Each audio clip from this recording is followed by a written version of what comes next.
ئێمە وەکو لیژنەی تیپە میلەکانی چوارخۆڕنا ساڵانە بەردەوامی لە کار و چالاکی ئەم ساڵیش بۆ خولی نایابمان بۆ ساڵی 2020 جیاواز لە هەموو ساڵێک بیرمان لەوە کردو بۆ زیاتر بەهێزکردنی تیمەکانمان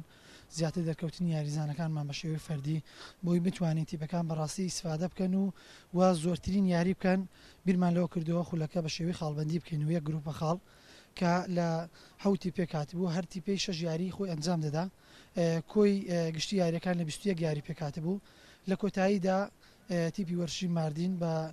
کۆکردنەوەی زۆرترین خاڵبوو بە پاڵەوانی خولەکە و تیپی وەرشی لاوانیش پلەی دووەمی بەدەستێنا. دیارە ئەو دوو تیپە بوون بە نوێنەرمان لەسەر پشکی قەزاونەکان بۆی نوێنەری لیژنەکەمانن نوێنەری لیژنەکەمان و سپاس بەخوای خولێکی زۆر سەرکەوتوو بوو و لەو خولەشدا دەتوانم بڵێم کە سوودێکی زۆر گرنگمان بەیانی وەرزشی چوارقوڕنە گەیانیانەی دایک کە زۆرترین یاریزانی فەردیمان دەرکەوت لە خولەکەدا بۆ ئەوی بتوانین ململانێ لە